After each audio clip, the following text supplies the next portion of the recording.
మిత్రులారా, ఎన్నో రోజుల నుంచి హైదరాబాద్లో నేను చూడాలి అనుకుంటున్నటువంటి తారామతి బారాదారి ఈ యొక్క అంటే ఇదొక చారిత్రక ప్రదేశం అని చెప్తా ఉంటుంది. 400 ఏళ్ళు అంటే మనకి ఇక్కడ హైదరాబాదు చార్మినార్కి ఎలా అయితే 400 ఏళ్ల చరిత్ర ఉన్నదో దీనికి కూడా అంతకు మించి ఉన్నదని చెప్తారు. కులీ కుతుబ్ షా 400 ఏళ్ల క్రితం స్నాన ప్రియురాళ్ళు పెళ్ళాలో ఎవరో వారి కోసం నిర్మించింది అని చెప్తారు. ఇప్పుడు నాకు వెనకగా కనిపిస్తుంది ఒక మందిరం. అది అక్కడ నాట్యాలు మున్నగనవి జరుగుతూ ఉంటే ఇప్పుడు ఇలా కనబడుతుంది చూసారా. బారాదారి అంటే 12 దారుల గృహము అనుకోవచ్చు, లేదంటే ఒక కోట. అంటే హైదరాబాద్ నవాబుల నగరము, అలానే ముస్లింలు పరిపాలకులు, మొఘలాయిల పరిపాలకులకు సంబంధించి కొన్ని మాన్యుమెంట్స్ హైదరాబాద్లో ఇప్పటికీ ఉన్నాయి. అంటే కొన్నిట్లో ఆ చార్మినార్లు, అలానే గోల్కొండ, కుతుబ్ షాహీ టూమ్స్, 7 టూమ్స్ అంటారు. అందులో ఈ తారామతి బారాదారి ఒకటి. నాకు 2008 ఆ సమయంలో సూరి పోతేదారని మనకి రవివర్మ అని ఒక సింగర్ ఉన్నాడు కదా, ఢిల్లీ నుంచి గల్లీ దాకా పాట పాడిన ఆ సింగర్ వాళ్ళ బ్రదర్ చెప్పాడనమాట. అప్పుడు ఫస్ట్లో మిమ్మల్ని నేను ఒకసారి తీసుకెళ్తా అక్కడికి. అంటే ఏముంటుందంటే ఏమీ ఉండదు అంటాడు. తీసుకెళ్తా అన్నాడు. మనోడు తీసుకెళ్లకుండానే వేరే ప్రాంతాలకు వెళ్ళిపోయాడు. మరి ఇప్పుడు ఊర్లో ఉన్నాడు, హైదరాబాద్లో ఉన్నాడు తెలియదు. కానీ ఇప్పుడు మనం ఇదిగో ఈ వాక్ త్రూ ద్వారా ఇలా వెక్కుకుంటూ ఫస్ట్ అంటే అప్పట్లో డెక్కన్ పీఠభూమి అంటారు కదా, అదంతా మీరు చూడొచ్చు. డెక్కన పీఠభూమి అన్నమాట. ఇది ఎక్కితే మీకు అక్కడ వెనక కనబడుతుంది కదా, ఇప్పుడు వెనక ఇది. ఇక్కడికి మళ్ళీ మనం వెళ్దాం వాక్ త్రూని. దాని మీదకి వెళ్తే అసలు తారామతి బారాదారి అంటే ఏంటనేది తెలుస్తుంది. ఒక ఎత్తైన ప్రదేశం చూశారు కదా. ఇప్పుడు మనం ఎక్కగానే ఇది ఒక ఎత్తైన ప్రదేశంలో ఒకప్పుడు కోటలు, ఆ కోటల తాలూకు వ్యవహారాలు, పాలకులు, పరిపాలకులు, చరిత్ర, వీటికి ఇవి చిహ్నాలు, గుర్తులు అనుకోండి. చరిత్ర మిగిల్చిన గుర్తులు. ఇప్పుడు ఇలా దీని మీద నేను చూసినప్పుడు మీకు అక్కడ వెనక అక్కడ నృత్యం చేస్తూ ఉంటుండొచ్చు ఆవిడ తారామతి గారి. అక్కడికి కూడా వెళ్దాము. చరిత్రకు సంబంధించి ఇది నేను పాలకులు ఎవరు అనేది కాదు, కానీ చరిత్రకు సంబంధించిన కొన్ని ఆనవాళ్ళు ఉంటాయి మనకి. ఆ ఆనవాళ్ళని గుర్తు చేసుకోవడంలో ఒక విధమైనటువంటి ఉద్వేగము, మరి ఒక అంటే ఆ జ్ఞాపకాల్లో మనం నడుస్తున్నప్పుడు ఎలా ఉంటుంది అవన్నీ మీకు వివరించే ప్రయత్నం కొద్దిగా చేస్తాను. తర్వాత వీడియోని పెట్టేసేసి మనం పూర్తిగా డీటెయిల్స్తో అంటే విజువల్ మీద వాయిస్తో చేసుకోవచ్చు. ఇప్పుడు మీకు ఎదురుగా కనపడుతుంది చూడండి. అంటే ఇప్పుడంటే హరిత రెస్టారెంట్, ఈ సాకి బార్లు ఇవి ఉన్నాయి. కానీ వాస్తవంగా అది ఇరాన్ నాగరికత అంటారు కదా. ఇప్పుడైతే అందరికి బాగా ఇది ఉంటుంది.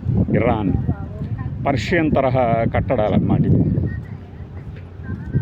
మనకి పర్షియాకి సంబంధించి ఆ నాగరికత ఈ మధ్య అంటే తెలంగాణ టూరిజం తీసుకున్న తర్వాత ఈ విగ్రహాలు ఇవి పెట్టారు. కానీ పర్షియన్ తరహా కట్టడాలు చూడండి. ఇలా ముందుకు వస్తే banquet hall, swimming pool, Tanisha banquet hall, Kelika indoor auditorium, Premamati conference hall, Amina, ఇలాంటివి అన్నమాట. ఇది అసలు కోట.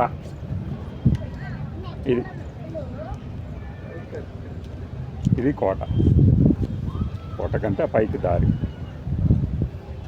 మన వాళ్ళు నిరంతరం ఇలా వచ్చి వెళ్తూ ఉంటారు కదా. ఇలా ఈ మెట్ల మీదుగా పైకి వెళ్ళి అసలు అప్పట్లో ఎలా ఉండేది అనేది మనం చూడవచ్చు. అంటే అప్పుడే ఎంత హైట్ అంటే నగరం ఇంకా అంతకుముందు ఇంకా ఎంత డౌన్లో ఉండేది అర్థం చేసుకోండి. ఈ మధ్య నగరాన్ని హైట్ లేపుతూ వచ్చాం కదా మనం. మాతి మెట్లని ఒక షేప్ చేశారు. ఆ షేప్ చేసిన తాలూకు విధానం చూడవచ్చు. ఇలా నడుస్తున్నప్పుడే మనకి పైకప్పులు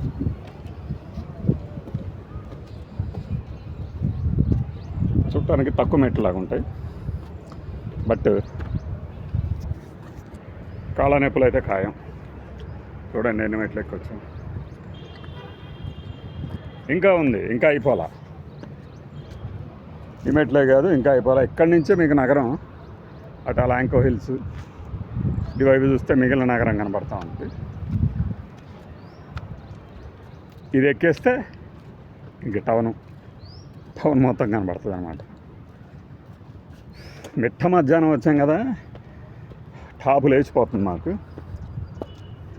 ఆహ్లాదంగా ఉండాలంటే ఇది కొద్దిగా ఈవినింగ్, ఉదయం సమయం సరైన సమయం. నగరం ఎలా కనబడుతుందో చూడండి.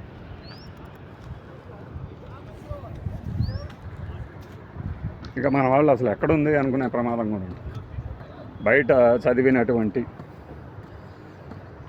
బుక్స్లో చాలా గొప్పగా చెప్తూ ఉంటారు కాబట్టి ఏందా అనుకుంటారు. ఇది ఎస్, ఫైనల్లీ రీచ్డ్ అనమాట. అది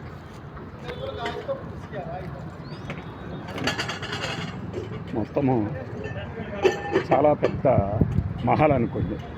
ఇప్పుడు ఇందులో ఆవిడ డ్యాన్స్ చేస్తున్నప్పుడు, ఇందులో వాళ్ళు డ్యాన్సులు చేస్తున్నప్పుడు ఆ గోల్కొండ నవాబు గారు అదిగోండి అక్కడెక్కడో ఆ కోట మీదో లేకపోతే మీకు కనపడేది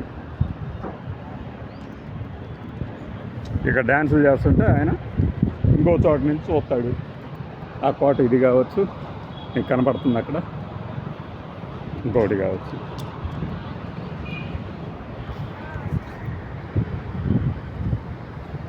ఎండ కదా, అంత ఆహ్లాదకర అనుభవాన్ని పొందలేకపోతున్నాం. బట్ తారామతి బారాదారి అంటే ఏంటనేది 16 దారులు 12 దారులు కాదు, కానీ మనకి ఎండ సమయంలో వచ్చినందుకు చుక్కలు కనబడటం మాత్రం గ్యారంటీ. మీకు మెట్లు ఎక్కేసేసి చూపిస్తాం.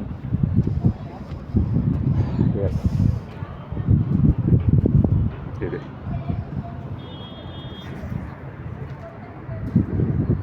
ఈ పర్షియన్ శైలి, పర్షియన్ తరహా రీసౌండ్ వస్తుంది.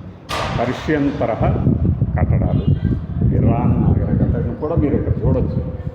ఇరాన్ నుంచి మనకి హైదరాబాద్ నవాబులు, గోల్కొండ నవాబులతో, మొఘల్ పాలనతో ఎలా ఈ పైకెక్కదు ఊడిపడేది, ఎలా అనుబంధం ఉందనేది అప్పటి నుంచి రాకపోకలు అలా సాగుతూ ఉండేవి. అంతా చేసి మనకి ఇరాన్ దేశం కాబట్టి ఎంత దూరం ఉంటుందా అనుకోవచ్చు. పంజాబ్కి కేవలం 1380 కిలోమీటర్ల దూరమే పంజాబ్కి, రాజస్థాన్కి ఇంకొద్దిగా ఎక్కువ. అంటే అప్పట్లో ప్రయాణ సాధనాలు ఏవైనా సరే ఇలాంటి నాగరికతని, కట్టడాలని కట్టారు అంటే అనుబంధాలు, ఆ నౌకాయానం కావచ్చు, లేకపోతే గుర్రాల మీద కావచ్చు, ఎంత గొప్పగా ఉండేదో చూడండి. ఈ గుమ్మడం మీద నుంచి, ఇంటి నుంచి చూస్తే నగరం ఎలా కనపడుతుంది అంత హైట్ నుంచి అది చూడవచ్చు. మీకు అక్కడ కనపడుతున్నది ఓపెన్ ఎయిర్ అట్టోరియం. మనం ఇప్పుడు ఈ మెట్ల మీద నుంచే నడుచుకుంటూ వచ్చాం. గాలి బాగా వస్తుంది. గోల్కొండ వచ్చి అది గోల్కొండ. ఆ వెనక మీకు జూమ్ చేసి చూపిస్తే కనపడలేము. అచ్చి ఉప్పర అక్కడ కనపడుతున్నాడు పైన ఒక పక్ష. సో అలా అంటే కేవలం ఒక నృత్య మందిరం కింద దీన్ని ఇప్పుడు మనం భావించలేం. కానీ ఒక చరిత్ర 400 ఏళ్ల క్రితం ఇక్కడ కొంతమంది మనుషులు ఇదిగో ఇలా నృత్యగాన కళాకారులు లేదంటే వారి వృత్తిని పోషించారు. దానిని అక్కడెక్కడో దూరంగా ఉన్న ఈ గోల్కొండ నవాబు కులీ కుతుబ్ షా చూసేవాడు. అంటే అదొక ఆశ్చర్యకరమైన విషయం. ఎట్లా చూసేవాడు? ఇలా పెట్టేసుకునేవాడు చూసేవాడు. కరెక్ట్గా ఎదుగుండి ఇక్కడ మీకు కనపడుతుంది. అది కనిపిస్తున్నాయి 2 టవర్లు కనబడతాయి. ఆ 2 టవర్ల పక్కన ఇది గోల్కొండ. అంటే ఇక్కడి నుంచి దారి ఉంది మీకు మెయిన్ రోడ్డు మీద. ఇందాక మనం చూసిన మెయిన్ రోడ్డు ఇలా వెళ్ళి అక్కడ గోల్కొండలో కలుస్తుంది. ఇక ఇప్పుడు ఆధునిక నగరం కాంక్రీట్ జంగిలే అది. ఇది మొత్తం వాకు మనం ఎక్కడ కట్ చేయలేదు. సో మిగిలిన విజువల్ని మనం మళ్ళీ పెడదాం. ఈ విజువల్ వరకు ఒక వీడియోగా పోస్ట్ చేద్దాం.